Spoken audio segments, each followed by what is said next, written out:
Halo dan selamat datang kembali di eksplorasi mendalam kita. Minggu lalu kita udah ngupas soal gimana motivasi bisa hilang. Nah sekarang kita coba lihat dari sisi lain nih, gimana cara numbuhinnya. Kita bakal nyelam ke satu sisi menarik dari kita sebagai manusia, yaitu rasa seneng yang luar biasa pas kita bikin sesuatu. Sekecil apapun itu, dan kenapa kita jadi kayak terikat banget sama hasil karya atau ide kita sendiri. Sumber kita kali ini bab 2 dari buku Payoff karya Dan Ariely. Judulnya tentang kegembiraan menciptakan sesuatu.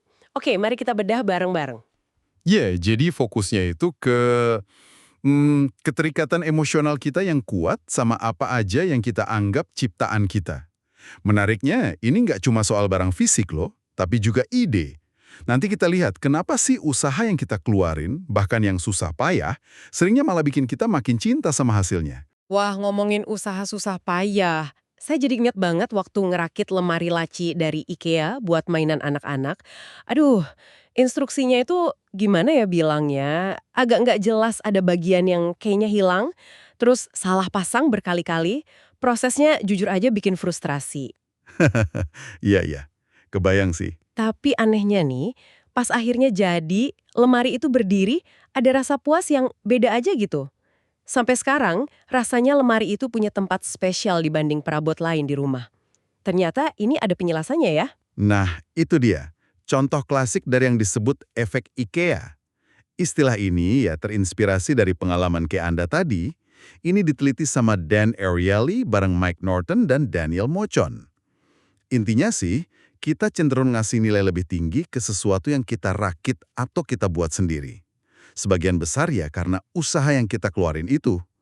Usaha itu sendiri nambah nilai di mata kita. Tapi kesannya agak nggak rasional ya. Maksudnya kenapa usaha yang susah malah bikin kita lebih suka, padahal hasilnya mungkin ya gitu-gitu aja atau malah nggak sebagus buatan pabrik. Pertanyaan bagus tuh.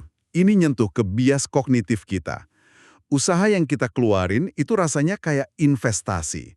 Makin besar investasi kita, entah waktu, tenaga, atau bahkan rasa frustrasi, makin kita perlu meyakinkan diri sendiri kalau investasi itu sepadan. Nah, ini yang bikin ada ikatan emosional. Dan fenomena ini bukan baru loh. Ada cerita menarik dari tahun 1940-an soal campuran kue instan. Oh ya, gimana tuh ceritanya? Menarik nih. Jadi, ada perusahaan namanya P. Duff and Sons. Mereka bikin produk revolusioner waktu itu. Campuran kue tinggal tambah air. Praktis banget kan? Tapi anehnya, nggak laku keras. Usut punya usut, ternyata ibu-ibu rumah tangga zaman itu ngerasa prosesnya terlalu gampang. Kuenya jadi nggak kerasa kayak buatan sendiri. Kurang ada rasa bangga pas nyajiinnya. Wah, jadi terlalu mudah malah jadi masalah ya.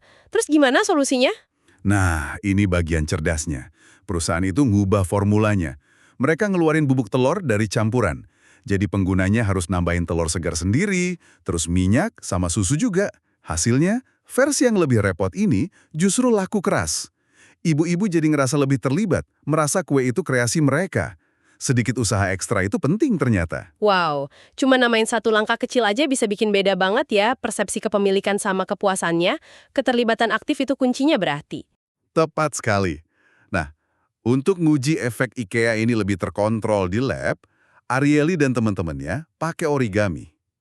Mereka minta satu kelompok peserta, kita sebut aja pembuat, bikin origami bangau atau katak gitu, pakai instruksi tertulis. Ya, karena pemula, hasilnya bisa ditebak lah, nggak sempurna. Oke, terus apa yang diukur? Nah, setelah selesai, para pembuat ini ditanya berapa harga maksimal yang mereka mau bayar buat bawa pulang origami buatan mereka sendiri. Terus, ada kelompok pembanding, pembeli, yang nggak ikut bikin. Mereka cuma lihat hasil karya para pembuat, terus diminta nilai, kira-kira berapa harga yang pantas buat origami itu. Dan hasilnya gimana? Penasaran nih. Hasilnya cukup mencengangkan. Rata-rata, para pembuat ini bersedia bayar 5 kali lipat lebih mahal dibanding penilaian para pembeli untuk origami yang sama loh. 5 kali lipat, serius. Buat lipatan kertas yang mungkin bentuknya agak penyok, gila sih. Itu nunjukin betapa berharganya ya usaha kita di mata kita sendiri. Dan ini juga nunjukin yang namanya bias egosentris. Para pembuat ini nggak cuma menilai karya mereka ketinggian, tapi mereka juga keliru mikir kalau orang lain bakal ngelihat keindahan atau nilai yang sama di karya mereka itu. Mirip kayak anak kecil yang ngira kalau dia tutup mata, orang lain jadi nggak bisa lihat dia. Cinta pada hasil karya sendiri itu emang kadang buta. Haha, bener juga. Dan kalau nggak salah eksperimennya nggak cuma itu kan? Ada yang dibikin lebih susah lagi? Betul, ada variasi lain, instruksi origaminya sengaja dibikin lebih membingungkan. Ada bagian penting yang dihilangin. Hasilnya, ya jelas origami buatan pesertanya jadi lebih jelek lagi. Para pembeli nilainya makin rendah dong. Tapi, para pembuat ini justru sebaliknya. Mereka menilai kreasi mereka yang lebih jelek dan lebih susah dibikin ini lebih tinggi lagi nilainya. Loh, kok bisa gitu? Kelihatannya, usaha ekstra yang mereka keluarin itu, meskipun hasilnya secara objektif lebih buruk, malah makin memperkuat ikatan emosional mereka. Semakin sulit, semakin cinta gitu kasarnya. Wah, ini persis kayak pengalaman saya sama lemari IKEA tadi. Semakin frustrasi bikinnya, semakin sayang sama hasilnya. Jadi, usaha itu kunci utamanya ya? Kelihatannya begitu. Usaha yang lebih besar, memperkuat ikatan dan nilai subjektif. Tapi perlu dicatat juga, tugas kayak bikin origami atau ngerakit mainan konstruksi ini kan relatif simple ya, dan nggak terkait langsung sama identitas inti peserta. Tapi efeknya udah kelihatan jelas banget. Nah, ini poin penting. Kalau di tugas kecil aja efeknya sekuat ini, gimana dampaknya buat pekerjaan kita yang beneran? Yang kita tekuni bertahun-tahun jadi bagian dari identitas profesional kita. Misalnya nih, seorang insinyur software yang 2 tahun ngerjain satu proyek. Keterikatannya pasti, wah jauh lebih dalam ya daripada ke origami katak. Tentu, skalanya beda jauh dan dampaknya pasti lebih besar. Beberapa perusahaan yang cerdas udah paham kekuatan ini loh. Contohnya Zappos, yang terkenal banget sama budaya perusahaannya. Mereka itu mendorong karyawan buat jadi aneh. Ngebolehin dekorasi ruang kerja sesuka hati, ada pelatih pengembangan diri, desain kantornya mendorong interaksi, tim CS-nya boleh ngelayanin tanpa skrip kaku. Salah satu nilai inti mereka bahkan eksplisit bilang, ciptakan kesenangan dan sedikit keanehan. Keren. Jadi mereka kayak bilang, kami hargai kamu sebagai individu kreatif, bukan cuma sekrup di mesin. Ini bukan cuma soal fasilitas keren aja ya, tapi strategi buat numbuhin rasa memiliki, keterlibatan. Betul! Karyawan merasa usaha dan kepribadian mereka itu dihargai, jadi mereka lebih terikat. Dan rasa kepemilikan ini nggak cuma di tempat kerja aja. Fenomena ini meluas ke kita semua sebagai konsumen. Kita makin sering dilibatkan dalam proses penciptaan, atau paling nggak, kustomisasi. Oh iya, benar banget. Ingat nggak ucapan Henry Ford dulu? Pelanggan boleh pilih warna apa aja, asal hitam. Bandingin sama sekarang. Beli mobil aja, kita bisa pilih warna cat, bahan jok, desain pelek, fitur tambahan. Hampir semuanya bisa kita atur sendiri. Pat, waktu Anda desain sepatu Nike online misalnya, milih warna tali, sol, aksennya. Setiap klik itu kan sebenarnya investasi kecil dalam proses desain. Itu yang bikin sepatunya kerasa lebih punya Anda. Contoh lain banyak. Situs buat ngeracik permen sendiri, MMMs yang bisa dikasih tulisan atau warna campurannya kita pilih, Zazzle buat bikin baju atau mug custom, bahkan platform crowdfunding. Kita jadi punya peran kecil dalam mewujudkan ide orang lain. Kalau mikir ke depan nih, dengan teknologi kayak 3D printing yang makin gampang diakses, mungkin kita bakal lebih banyak lagi ya desain dan bikin barang sendiri di rumah. Entah itu bingkai foto, mainan, bahkan mungkin perabot simple. Terlepas nanti kualitasnya gimana, barang buatan tangan digital ini pasti rasanya lebih bermakna ya, karena ada jejak usaha kita di situ. Mungkin contoh paling ekstrim dari kustomisasi dan keterikatan emosional ini ya rumah kita sendiri. Coba pikirin deh, berapa banyak sumber daya yang kita curahin, waktu, tenaga, uang, emosi, buat bikin rumah itu kita banget. Ada cerita menarik di buku ini soal renovasi rumah di Cambridge. Pemiliknya tuh suka banget sama denah terbuka hasil renovasi besar-besaran yang mereka lakuin. Tapi pas mau dijual susah lakunya ya. Biasa egosentris lagi nih kayaknya. Persis, agen propertinya nyaranin buat nambahin beberapa dinding lagi karena kebanyakan pembeli lebih suka ruangan yang lebih jelas batasnya. Awalnya pemiliknya nolak keras dong, mikirnya siapa sih yang nggak bakal suka denah sekeren ini gitu kan? Tapi akhirnya mereka nurut, dinding ditambahin, rumahnya langsung laku. Pelajaran penting, selera kita, secinta apapun kita sama kreasi kita, belum tentu disukai semua orang. Ada cerita lain juga kan soal kontraktornya. Itu juga menarik. Oh iya, si kontraktor yang ngerjain renovasi itu, Dia kelihatan biasa aja pas ngerjain perbaikan umum kayak pasang insulasi atau benerin pemanas. Itu kan cuman memperbaiki ya, bukan menciptakan. Tapi sikapnya berubah total pas dia bangun sauna baru dari nol di basement. Dia dengan bangga nunjukin detail potongan kayunya, cara skrupnya dipasang biar nggak kelihatan, sambungannya yang rapi banget. Sauna itu karya dia. Buat dia, sauna itu jauh lebih berharga, lebih memuaskan daripada semua kerjaan perbaikan lain yang sifatnya cuma tambahan. Ada beda psikologis yang besar antara memperbaiki dan menciptakan. Jelas banget ya bedanya. Rasa kepemilikan sama bangganya jauh lebih kuat kalau kita ngerasa benar-benar menciptakan sesuatu. Dan ternyata keterikatan ini nggak cuma ke barang fisik aja kan? Sama sekali nggak. Keterikatan yang dalam ini juga berlaku kuat banget buat ide-ide kita. Dan ini mulainya dari kecil banget loh. Ada penelitian dari Lee, Shaw, dan Olson yang nunjukin ini ke anak usia 4 tahun. 4 tahun, udah kelihatan. Gimana tuh eksperimennya? Jadi, anak-anak dikasih bahan kerajinan. Di satu kondisi, anak diminta mikirin ide gambar, terus orang dewasa yang ngerakit sesuai ide si anak.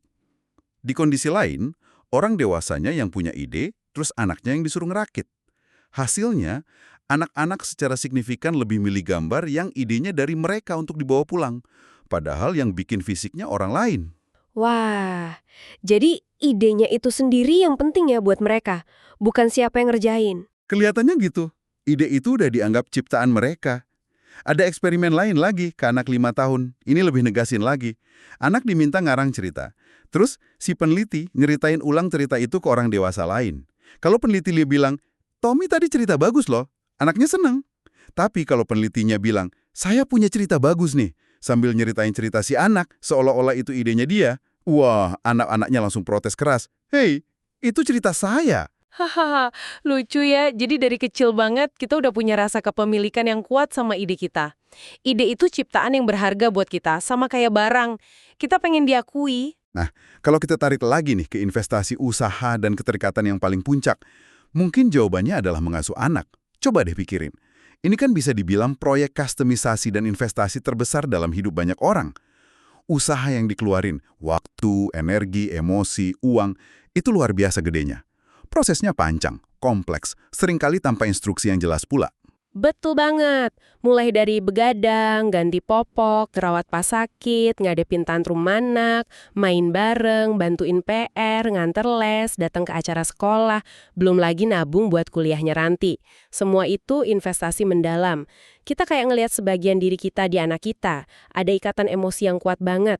Ada harapan juga soal warisan atau legacy yang melampaui kita. Coba deh bayangin skenario ini. Adaptasi dari eksperimen origami tadi. Anda sayang banget sama anak-anak yang udah Anda besarkan susah payah. Terus ada orang asing nawar mau beli mereka.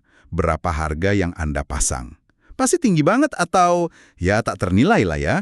Sekarang bandingin, kalau Anda ketemu anak orang lain yang mirip, main sebentar, terus ibunya nawarin buat ngejual anaknya ke Anda.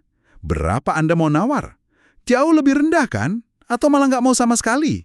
Ini nunjukin betapa besarnya nilai kepemilikan yang lahir dari investasi personal kita. Jadi, proses ngasuh anak ini dengan segala repotnya, segala usahanya, pada akhirnya ngasih makna dan koneksi yang dalam banget ya. Kita jadi terikat banget sama hasil karya kita ini.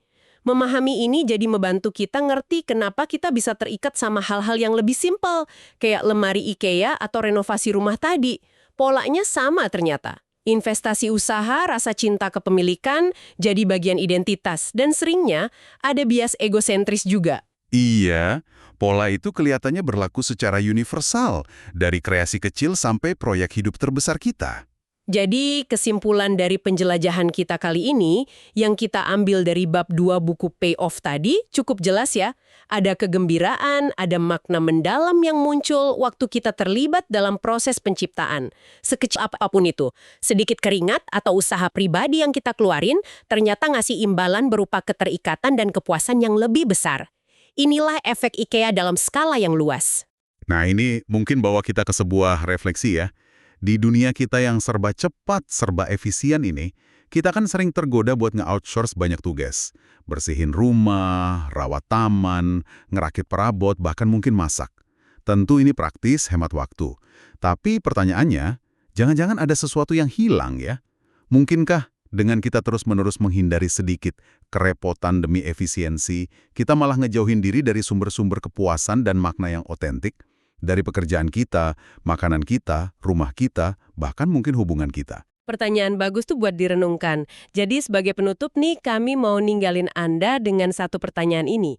Di area mana dalam hidup Anda sekarang, Anda bisa coba nambahin sedikit sentuhan usaha pribadi lagi.